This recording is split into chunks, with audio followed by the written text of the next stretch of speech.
This is the Team Objection podcast for January 3rd, 2019, episode 373, the first of the new year. I'm 1 for 1 on the intro, and I'm feeling great. Woo! Because you got the year right? Yes. That's solid. I was surprised. We have celebrity guests. Feely, who is not a celebrity. In her own way she is. In her world she is. The only person. And a recurring guest, like she's here every week, pretty much. Yes. Right. And almost here as frequently, Devin Booker. Hey, bud. How's it going, cutie? I don't know if that's going to pick up with a frame between the microphone and you. He tried to ventriloquist it, and it was a good voice, but I don't... It's a pleasure to be here. There we go. Now we've done it. I think... I don't know why it didn't pick up more than it did, to be honest. It didn't seem like that bad of an idea, but I guess the whole frame just blocking his mouth was too much. So for the audio listeners, we have a picture of Devin Booker. He's looking pretty swole, pretty cool. Yep. And I just want to he's say talking one to us. thing. I What hate is that, Devin? Feely, I've always wanted to say is the stupid cat. Rivalries. They're He's forming. right. He's right now. No. Devin, why would you say that? I mean, look at her. She has no comeback for Devin Booker. I don't really. But To be Feely fair- is soft and adorable, so there's that. To be fair, nobody has a comeback for Devin Booker. We'll have more Devin Booker later. I think Devin Booker might be soft and adorable. You think so? I think his hair's probably soft. It's very poofy. I guess I that's think fair. I think his cheeks are soft. Because I- they're always red. And also the ones on his face. Yes. I feel like he gives nice soft hugs. Just wrap up. He's huge, I so think- he could probably wrap around you a couple times. I You think guys he's have thought about this quite a bit, Yes. it seems like. Oh, yeah. Do you listen to the podcast when you're not on? Because you talk No, about it's the all comeback. about me, let's be honest. I'm very narcissistic in that way. I've given up on. Well, Dave, you do occasionally. I was gonna say all three of you really don't listen much when you're not on, so I just kind of assume like, well, if we talk shit or something, you'll never know. Oh, I That's listen. true. Don't But worry. you- Yeah, Dave do. always listens. Dave does listen. He does now, especially that he's back on, so that when he misses like the occasional week, he knows what he missed out on. I don't know if he listened every week when he was off the show, but that's a dark time, and we won't talk about it. A lot of them. I listen to a lot of them. That's for sure. All right, that's good. So, new year upon us. That means it's time for our annual look back at the year that we just completed. Usually that means we break things down with certain categories. There are now 4 of us, which I don't think we've actually ever done this version of this with. So we have a 4th category. It's one that we've talked about in the past, and each of us will tackle one and then complement and or deconstruct each other person's list, and we'll see how we do. Last year we actually had a decent consensus, except on music, because we never will. It's never going to happen. Yeah. I'm wondering if I'll have anything to comment on, if I'll know any of them. Oh, I think trust me, you'll- Dave. I think I have your answer. I think you'll know one for sure, and you may know of 2 others from me talking about them previously.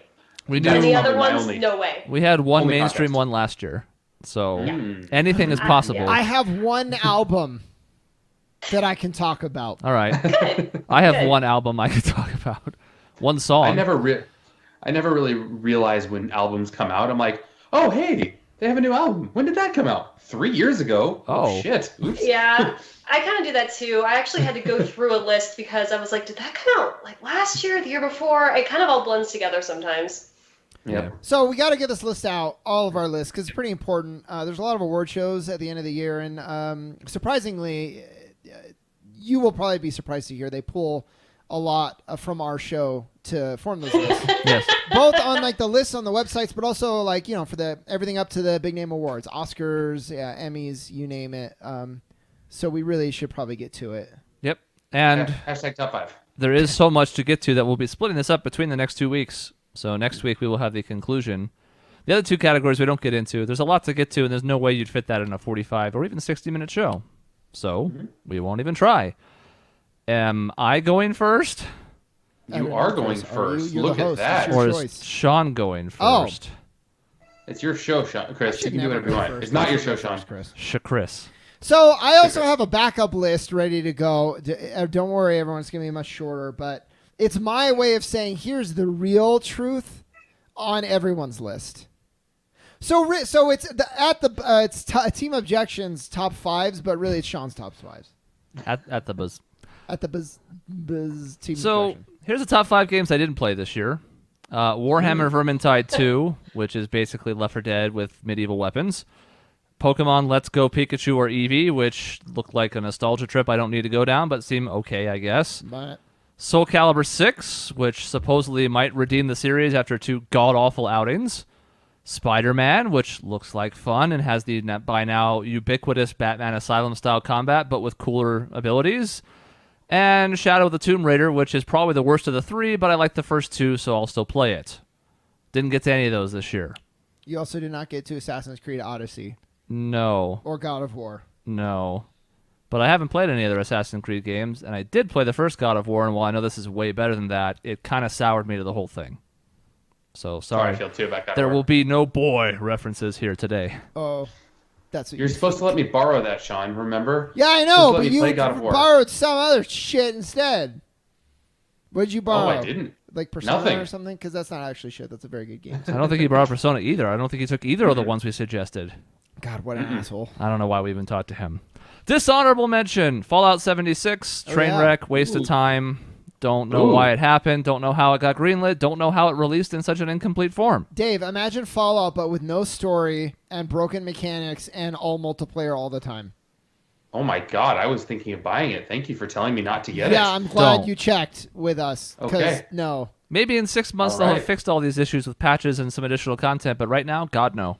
Even then, I don't think Alright. it's the game you're looking for, Dave. No, if it's multiplayer all the time, I am not a fan of that. And no story, except for the story the players create. And you're like, okay, did you lose a writer? What happened?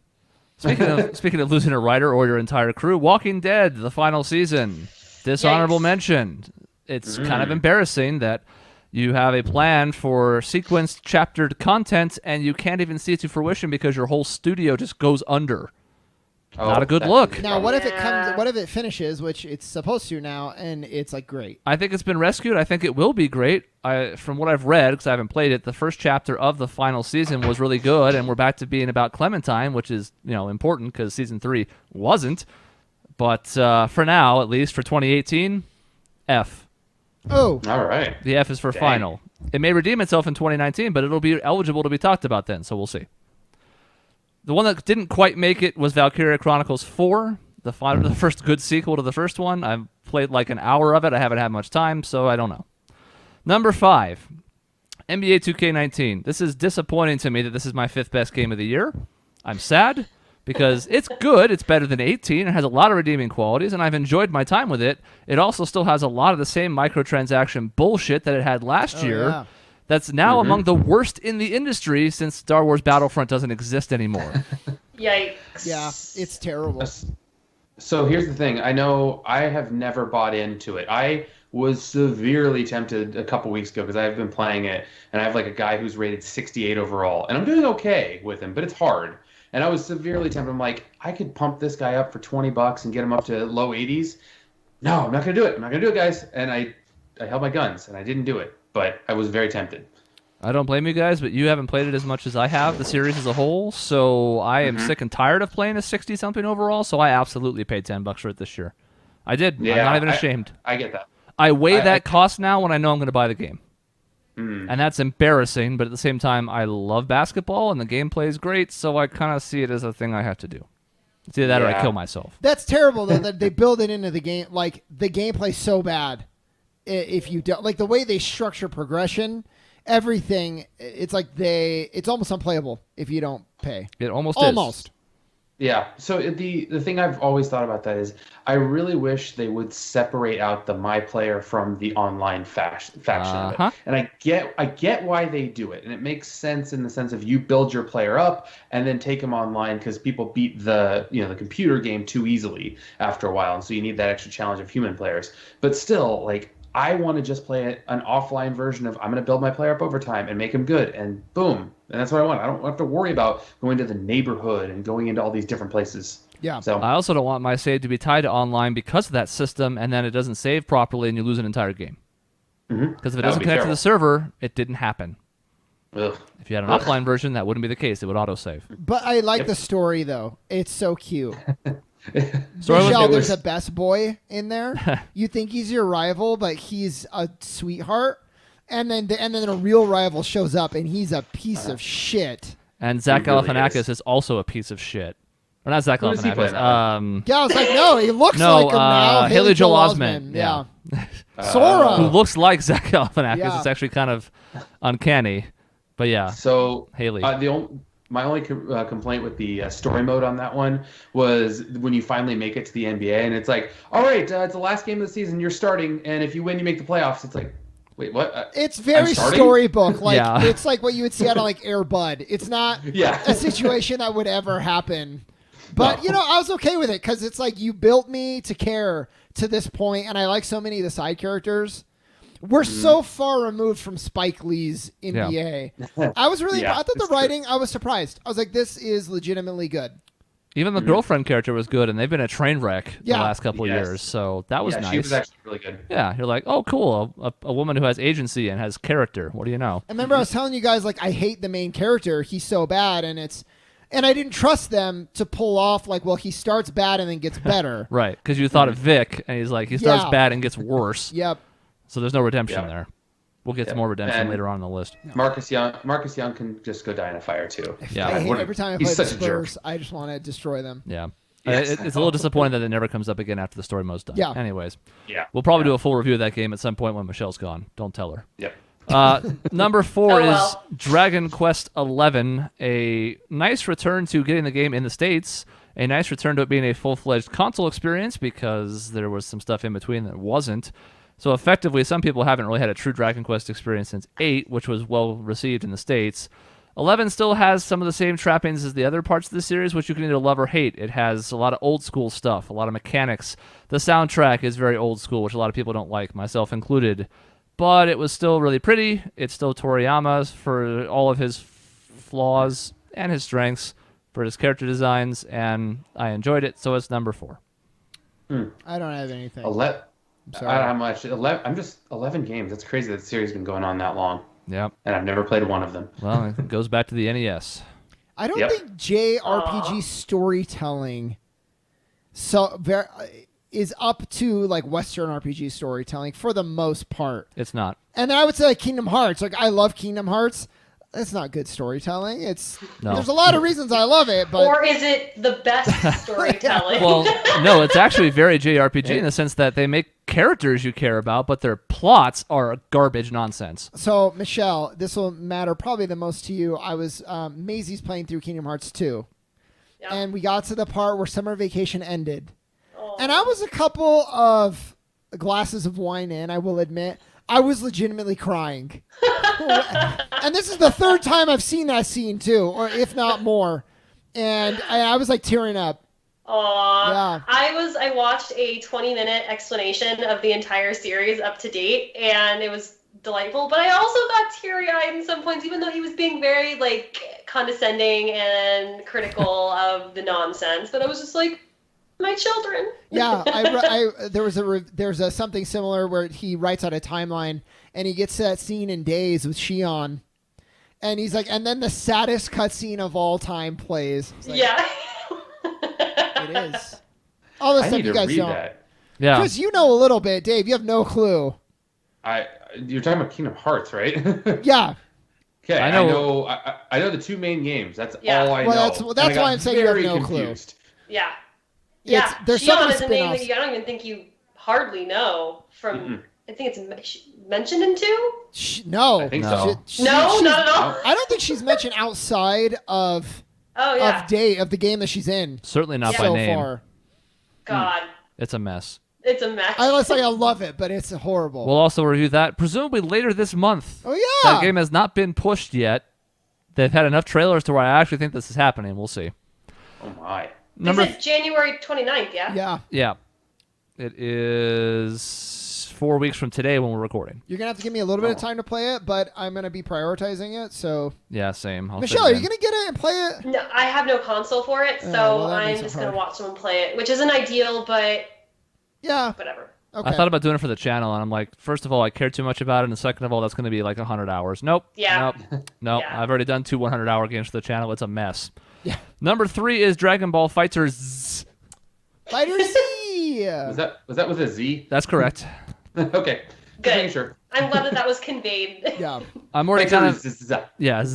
I'm already kind of a fan of 2D fighters as it is. So this isn't necessarily shocking, but Fighters does something that a lot of other ones don't, which is capture the feel of its source material in a really, really good way. Specifically in the battles. The cutscenes in the story mode are kind of hit or miss, and we've noticed that once the characters you care about disappear, there's no longer any substance to the story at all. Yes.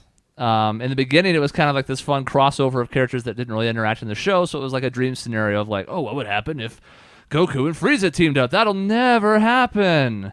It actually does at one point. Yeah, I know. But point being, it gives you all these kind of fun scenarios, and there's banter and jokes and stuff, and you're having a good time, and then later on it falls off a cliff. But the gameplay is still spot on. For beginners, there are easy ways to still do flashy combos and fun beam supers that look great, and for advanced players at like the pro level, there's a lot of depth to the system. So it's an easy number 3 because it's a game I enjoyed quite a bit. It's nowhere near as good as the top 2. Yeah, I liked how everything from the sound effects to like how the characters move to little Easter eggs. Like it was clearly made by people who know the source and care about it, and I thought that was really cool. There's a lot of little hidden content there that you won't ever see, or you would rarely see, like certain endings with certain characters, if they finish on a certain super, will trigger like a cutscene from the show, or like Krillin sneaks into Android 18's super if he's on the same team as her. This little stuff like that you're like, yeah, somebody understood. Somebody knew. Yeah. Chris, I think playing against you when I was a teenager in 2D fighters ruined me for 2D fighters for the rest of my life because I don't know how you're that good. I also scary. don't like 2D fighters, David. I like 3D. Yeah. Soul Calibur, that's me. Number 2 has 2 in the title. It's Red Dead Redemption 2. So here's the thing. I don't care about Arthur Morgan as much as I cared about John Marston, but what's convenient about this game is that there's a John Marston just sitting right over there. Yeah. He's here too, and you see how he got the scars, and he's got his usual quips and that weird, raspy, but kind of cool voice that he has, and he's around a decent amount. You could almost call him like a deuteragonist or something. He's around a pretty good chunk of the game, but this is Arthur's story, and you could grow to like him a bit over the span of it. I don't know. I understand people's gripes with the game, specifically like it's kind of slow for a 2018 game. There's a lot of resource management you wouldn't really expect necessarily, and a lot of weird meters that takes some getting used to with cores.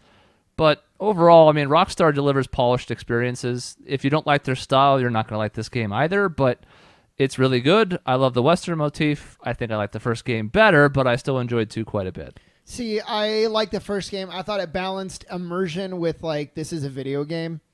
This one is like, we will immerse you, and we don't care if it wastes your time or if this is really mundane and monotonous. And I was like, I don't have time for this. At one point, Dave, you have to make each bullet. Oh, it's the upgrade, so you don't have to do it. But if you want the best bullets, you sit there and you notch each individual bullet. Nah, though. Yeah, well, I mean, it's not my favorite thing. I like streamlined experiences. I want you to tell me kind of where to go, and if I want to explore, like that's fine. But yeah, it's too. So how much of this? I mean, what I've always kind of appeared, and I haven't played either of them, and I really want to actually. It feels like, and maybe this is because maybe Rockstar. It feels like it's supposed to be Grand Theft Auto in Western type of thing, like open world type of thing. Yeah. Right. Kind of, yeah. Especially 2 as opposed to the first one, because in 2 your horse is your car. And you can actually have a nice relationship with it. The horses are beautifully, meticulously, obnoxiously rendered.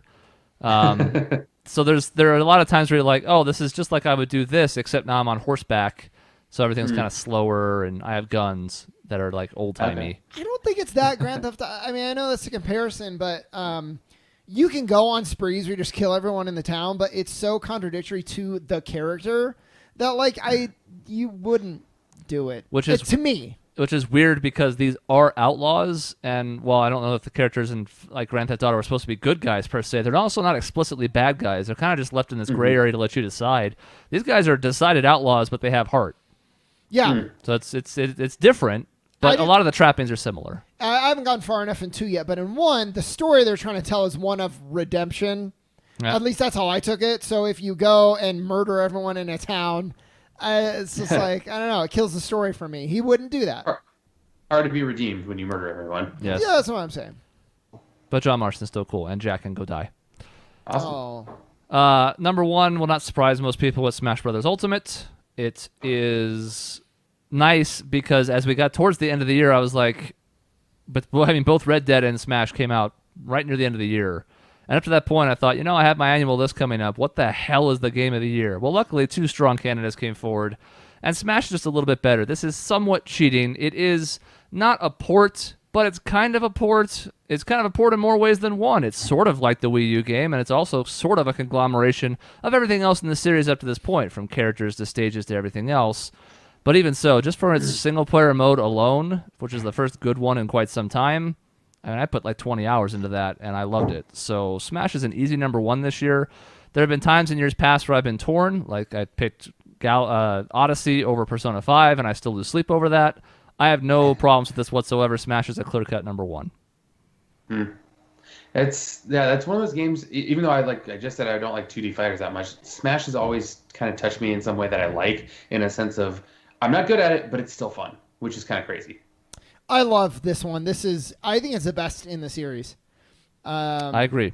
And part of that is cool. The adventure mode is so good. Ooh. They could have sold that and like had that be it, and I would still say this is a really good game. But each character, like of the 74, 75, have their own like little story mode kind of that you can go through. And then there's the adventure mode, which is great. The 4 to 8 player Smashes are still awesome. I love it. That's crazy with how much options you have in that game. It's like having eight people out there, which is just like staggering. That's a mess. It's absurd how much content there is here. If you really want to dive into some of the little finer nuances of it, it's pretty ridiculous. Yep. That's my list. That's not a bad list at all. I have actually heard of most of those games, which is good. That's start. So some of your list is wrong, Chris, but I can. Oh well, actually, I should do that now. Really quick, God of War. So our lists have a similar thing though, where there's like 2 pretty high up, maybe 3, and then like there's a big gap. Yeah. I'll start actually at the bottom. Red Dead 2 was my number 5. I like the world and the story, but like it's too. This is still a video game. You know what I mean? Like I don't want to spend. Eventually, you unlock fast travel, but you don't have it in the beginning. Pour a bunch of money into the camp. Yeah, so it's awful. Spider-Man is really fun, Dave. If you've ever imagined swinging through New York, like this really captures the feel. Like it's just fun getting from point A to point B. This is a game where I don't use the fast travel, and I haven't because it's just so fun being Spider-Man. But the story is really dull in the middle, I think. Ramps up awesome at the end, but it's really slow in the middle.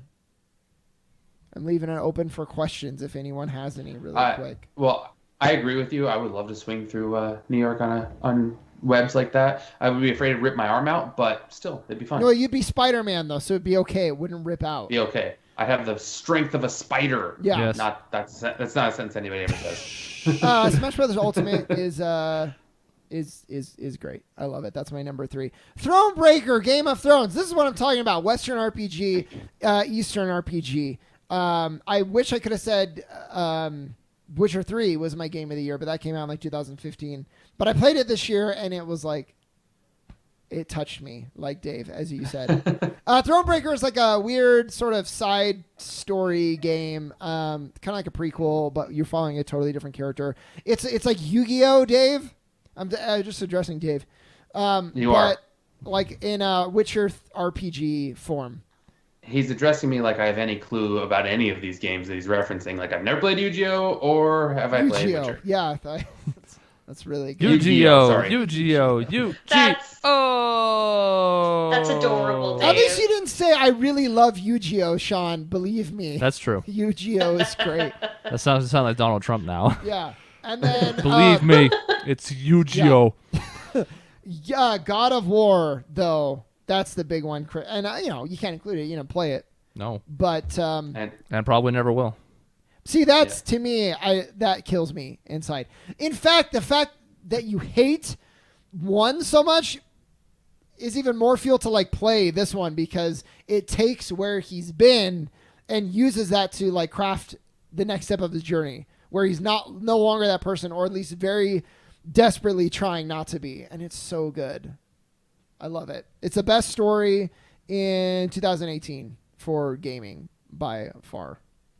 Honestly, Right. this is one of the best stories that I experienced in 2018. It was so good. Just a father and son out on the road, Dave, trying to reconcile godhood. It's a very relatable story. Godhood. No, but like, Must be you know, tough. trying to connect with his son and trying to leave this person this horrible, violent person that he was behind. Like a former gang member trying to turn over a new leaf, but the gang life keeps bringing him back. That's the same thing here. Gotcha. That was my number one. All right, so 5 Sorry, Shaun, movies. I don't have I- like a lot of. What were you gonna say, Dave? I have one thing for you real quick, Shaun. Sure. I was just saying, I love Yu-Gi-Oh! And my favorite player is Vegeta. Yeah, Wait, yeah. Vegeta? Who's Vegeta? Who's Vegeta? Dave says. Forget about it. I said you don't deserve to know. With you asked me like that. Into the Spider-Verse is my number 5. I want to see that. Michelle. It's so good. Yeah, it's so good. I want to see it. Well, if you do see it, we'll review it, Dave. Okay. You saw it, Michelle? Really. Huh? Michelle saw it. Michelle, you saw it? I did. I Oh saw my it last god, week. it's so cute. I loved it. I'm a It's sucker for beautiful. that. Like, even if it was the kind of garbage, which it's not, I think the plot's really good and the characters are great. It is so pretty. Ah, Yeah, it's surprisingly moving for. yes. You know, I shouldn't say for an animated movie, but like I was not expecting the depth of like character exploration that they did. It's so tender. Yeah. And on the Maisie crying meter, this one ranked pretty high. I did. There's a also. scene where a father's trying to reach his son Oh my and god. talk to him, and the tears were falling. Same. It's Yeah. so good. Really. It's really good. And Can you give us an example of the scale of the Maisie crying scale? I just was curious of that. real quick. I need to think of the actual like notches, but this one was I would say a 4 out of 5 on the lazy scale. Whoa. 'Cause she's that crying is really high. And the scene is over, and we're moving on to the next thing, and she's still crying. wow. and that's how I you didn't- know it was. I didn't cry that much. Yeah, I mean, yeah. it is good, but wow, that's high up there. Yeah. So that was good. There was sort of like a Rocky-esque moment where I'm like, this is what I love. I love like characters when they like finally, and it's when they learn the thing that allows them to be the best. It's not like if you just go and you're like, oh, hey, I'm the best. I just figured it out. I don't like that. But if it's like you made this awesome realization about something really important and that's what enables it, that just gets to me every time. If I have a negative about the movie, and we can talk about it more in depth in a full show if Dave sees it, but it's just that it takes him a long time to Spider-Man, and it's not even necessarily a full-on negative because it's necessary for him. It's just that you're like, man, I wish I had another hour. And maybe Yeah. there'll be a sequel or something since it was successful. And again, it's not a Yeah. full-on negative, but I'm like, man, we only really got to see him do his thing for like 5 minutes. And I would have loved a little. So they have all the Spider-Mans and Womans, and I would have liked a little more time on the 2 main side characters. Yeah. The other ones, they were I- kind of like jokes, so I didn't need more time with them. I thought that was great. Yeah. But the 2 main ones, I love Gwen so Yeah. much. Spider-Gwen and sad old Peter Parker, Oh my I god. wanted more time with. Just, Yep. I know. I could have spent an entire movie with him though. Yeah. So, But they already have a sequel greenlit with Yeah. just the Spider-Womans. So that'll be cool. I didn't know about that. Yeah, that's what they're saying so far. Like, they said that's what the direction is, so that'll be cool. Very cool. Creed 2. That's Only number only four, number huh? 4. I want to see it. Yeah, it was super good. It was not as good as the first. Dave, did you see Creed 1? Mm-mm. Why did I even ask? It was not as good as Creed 1. And there were ways when I was watching it where I was like, this, like, I could see the moment where I was like, if you had just maybe made this decision, this movie could have been like even better. But for what it was really good. It was touching. It continued the stories of these characters, like in very, even though it was Drago as the conflict, I felt like it was all believable, like where they took the characters and like the new conflicts. Nothing felt super forced or anything like that.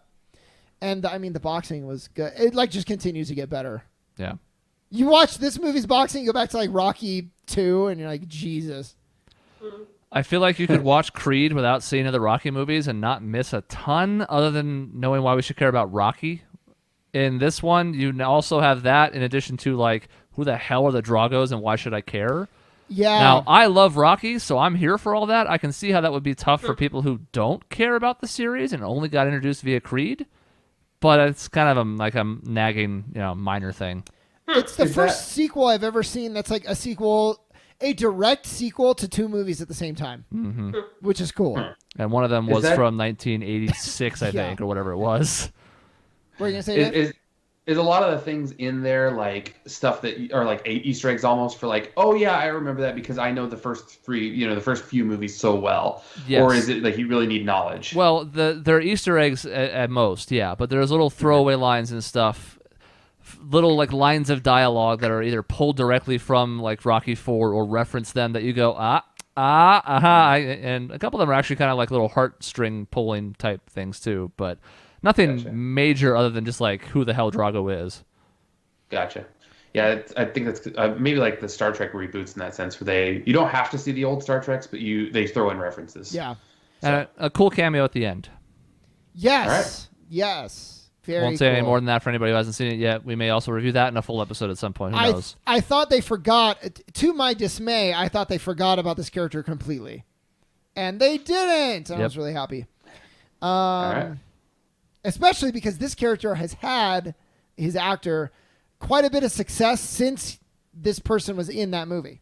Yeah. So another cool thing. Infinity War. I loved it.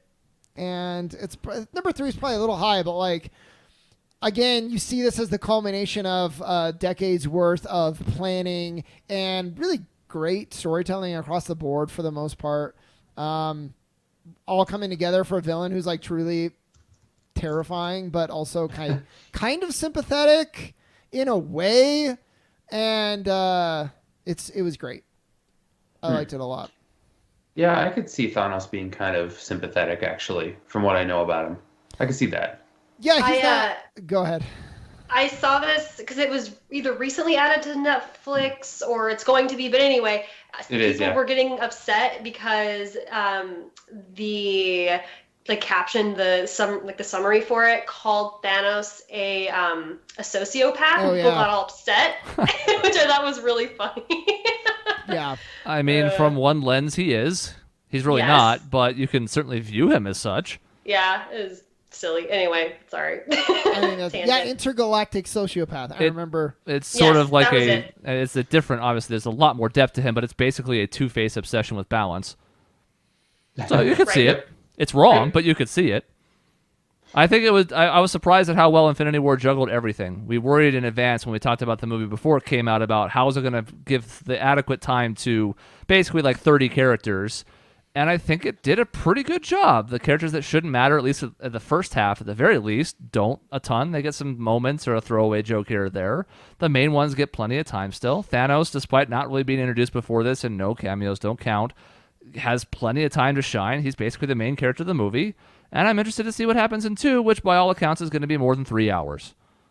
Oh, boy. Yeah, at a minimum 3 hours on the dot. Yeah. Which I'm fine with. At this point, if I'm going to pay $12 for a ticket and $97 for popcorn, I might as well get 3.5 hours out of it. Yeah.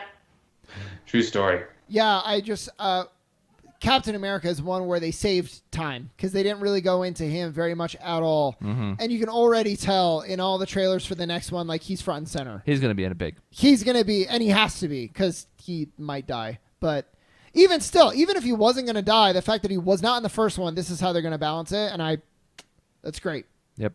He's he's arguably one of the biggest two now with him and Iron Man. So Iron Man kind of was in the first one and now Cap's in the second one. Balance. Yeah, because Iron Man is going to be out in space. And dead. He probably won't be in the movie at all. No, definitely not. I'm just kidding. All right. It was in the first trailer. It's fine. Green Book is my number 2. It was so cute. Wait, what? Green what is Book. It? Green Book.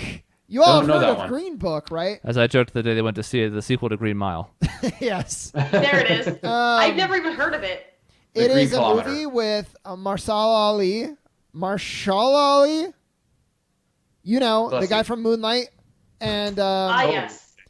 And Luke Cage, first half, and Viggo Mortensen, super fat I know Viggo that. Mortensen. Yeah, like blimp Viggo Mortensen. Not the Aragorn that I love. No, very far removed. But a very good, like, sorry about performances. This has to be like, especially in 2018, a movie with some of the best performances from like the two leads. Like these are both amazing actors, and they're amazing together the whole time. It's apparently it's based on a true story. There's this really awesome pianist who is black. That's Marshall Ali's character, and he, rather than kind of staying up north, this is in the 1960s, where he can make a ton of money and be accepted, he decides to travel through the South to play for people in the South. Dave, I think your mic is muted. No, I was mouthing it. Yes, that one. I remember that one now. Yeah. I didn't want to talk over you. Yeah. So there was because they're going to be in some rowdy areas, he hires kind of a tough-ish Italian guy, that's Viggo Mortensen's character, to be like kind of his driver, but also I guess kind of protection. His muscle. Yeah. Yeah, kind of. And just someone who kind of knows how things work down there in a way, plus someone who's white because it's in a terribly racist area. So it tackles a lot of really like bumpy race stuff, but it's handled really smoothly and really well. Like you can see they never really frame it as like a white protector, which I think was a big concern. They handle it really deftly, and it's just so cute at the end, and it's a movie about friendship, and I love it. Aww. Yeah. Yeah, I saw the previews for that movie now that you described it, and I actually really did want to see it because it looked good. It's really, really, really fantastic. Actually, there's more controversy outside of the movie than inside the movie. Viggo Mortensen was like, yeah, our times, it's much different now than back then. For example, you can't say the N-word anymore, but he didn't say the N-word. He said the full-on hard R word in like a crowd of people, and a lot of people are not happy. Mm-hmm. When it happened, there like people were calling from the stands, like, you shouldn't say that. It's like, yeah. What a contradicting statement. Oh yeah, you can't say this word that I just said. Yeah, like yeah. So but in the movie, it's all handled very well. Mm-hmm. Good. It's great. I love it. And then my number one is BlacKkKlansman. Yeah. So my number two movies like both deal with like race relations really heavily. So 2018, I don't know if it was a good year for that, but it was so good, and it had, I mean, everything you look for in a movie: great acting, great writing. It's like an exciting plot. It's funny when it wants to be. It's well shot. It's like all of that is in one package. It's really good. And I won't go too much into it because I reviewed it on the show previously. So all that still applies. But I will say, now that I'm a few months removed, I still like want to own it and watch it again. So it's definitely like stuck with me. I want to see it. Did you ever see Sorry to Bother You? No, I've heard of that.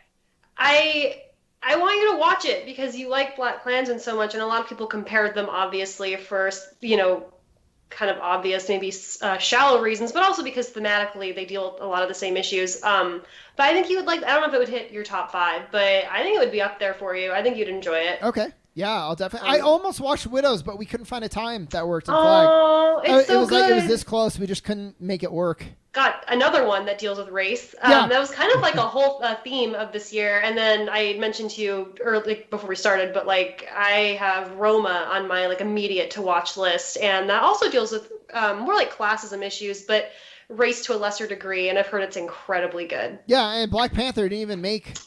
Which doesn't really deal. I was going to ask about that. Yeah, it doesn't deal with race, but obviously having a lead and a cast that almost all black characters was, again, really cool that can happen in 2018. It kind of tangentially deals with race. And if you think about the characters and how they approach, how they react to their upbringings and stuff like that, I think that's in there, but it's a little bit buried. I shouldn't even say that because Killmonger's whole thing is sort of race relations and like an extreme but not wrong view, and it's like a Malcolm X versus a Martin Luther King Jr. approach. Yeah, so that was close to being up there, but I thought it did a lot of stuff well, but even at the time I was like, I liked this movie quite a bit. I didn't absolutely love it. Oh, another one thing you should also add to your list is 8th Grade.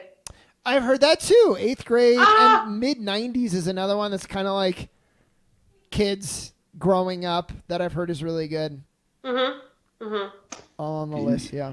It's hard to get to all of them. I know. Impossible, even. And you didn't even put Bird Box in your list. We talked about it pre-show, but I know. there's one movie that I've seen that nobody else has in this group. That's amazing. I read that the monster was supposed to look like a Slender Man meets a green baby face. I read that too, and I'm really glad they didn't do that because it is true that the monster's scarier not seeing it. Yeah. So I also read a thing, and it was like a meme, and it was like, okay, I want you to do my homework. And so just like copy off this thing, but kind of, tweak it a little bit to make it look like it's something new. And it was The Happening in the first box and Bird Box in the second box. It's like, yeah. I've also heard people say that it's a quiet place, but it's a different sense of your body. That's it. Yeah, except that makes me mad because in The Quiet Place, it was you weren't supposed to make noise. Not you couldn't hear. You know what I'm saying? I know. Yeah. It's a very weak comparison, but I just heard it. I heard that too. Yeah. Yeah. And No Incredibles 2. No Incredibles 2. It was fun. I didn't even like it that much. I think it was very middle of the road for me. Yeah. Yeah. It was good. I liked it, but I can see it not being a top 5 though. It might have been my 5. It wouldn't have been any higher. Yeah. Wreck-It Ralph, I thought had a really good message in a really strangely plotted movie. I was like, like one of the big conflicts was he's like doing, he's like being all the memes, the goat face, and I was like, this is not very inspired, which is like funny because that's kind of the point of that thing. But I was like, I don't want to be bored in the movie, but the message is like really excellent. I thought very like mature and well done. Yeah, So a lot of people loved it.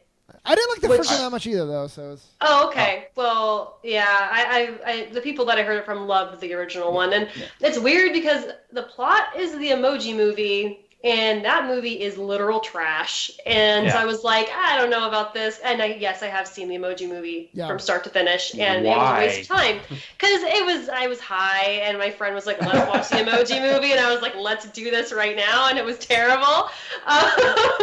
But so it kind of soured I haven't seen the second Wreck-It Ralph movie, but also it does seem a little shallow in some ways, like very gimmicky. And I don't know. I haven't seen it, so I can't say. But people have loved it, like, by leaps and bounds, so it just felt a little uninspired, except, like, somebody thought, here's what I want the message to be. And that person should get a promotion. And then, like, okay. And then everything from there was very uninspired and lazy, I thought, is how it felt. Well, I really like the first one, and I'm excited to see the second one. So I'm going to sometime soon. I would give it, like, a 3 out of 5. Okay. So, like, not, like, bad, not terrible. Yeah. Okay. That's movies. That's movies and video Solo. games. No Solo either. That's crazy. It wasn't that good. No, Solo sucked. Actually, I liked it more than Rogue One.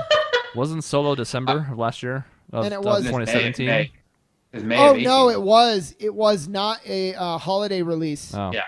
And that was part of one of the many reasons why they're thinking it bombed. Yeah. Well, it wasn't that good. Yeah. I liked it all right, but like they went out of the way to explain things that didn't need to be explained. Like his name. Yeah. Wait, like, man, I've Shaun, always what? You forgot one. What? The Crimes of Grindelwald. Oh my! Oh no! Yeah, where's your dishonorable mention? Yeah, because that feels like it would make it. That movie was so bad. I'm shocked. So I was talking to somebody about it yesterday. I was at a New Year's Eve party, and they said that they read a review that said it was the most ethically and creatively bankrupt film they'd ever seen. Damn. Holy shit. That's strong. Ethically, though, I don't. Ethically, I know. I don't understand. You are an that evil one. person for making this movie. I thought it was very strong, yes, but it made me laugh. Your morals are terrible for this movie. Creatively, I can see based on what we've talked about, but ethically, it was very strong. Yeah. Ethically.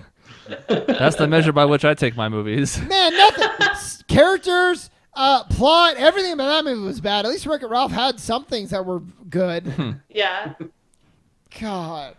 So that's the end of half of our review of the best of 2018. The extra half is coming next week because you can't possibly fit it in one episode, as mentioned. So next week we'll have Dave with TV and Michelle with what we'll call music. Yeah, have fun, everyone. We'll see what that inspires for as far as conversation between the three of us. And I don't even want to belittle the list because it could be really good. We're just going to sit here going, Huh? God, I need a chaser after Time Out Crimes of Grindelwald. yeah. Thanks, For Michelle. like the 5 You know what, seconds, though? I'm sorry. See, you're gonna have to feel this wrath later because he's gonna be harder on your list now because he's in a bad mood after that. Mhm. Yeah, You did that's this true. to yourself. Yep. I'm ready for it. Bring it on. I want you to I want you to just have like a great list, and then me just be like, you know what? I can say nothing. You put I me got in my nothing. place. That's what I want. Won't happen. You're not gonna know more than half of these. We'll see. Give me some credit. Well, He has the best chance. yeah, that's bad. Well, I guess we'll see. So that'll be next time. In between episodes, come find us at our website, objectionnetwork.com, at Team Objection on social media. That's Twitter and Facebook. It's objectionnetwork@gmail.com for emails to Devin Booker and the crew. And finally, you can send, no, not send, that's the email one. You can go to youtube.com/objectionnetwork. There's new videos 7 days a week. See you next time.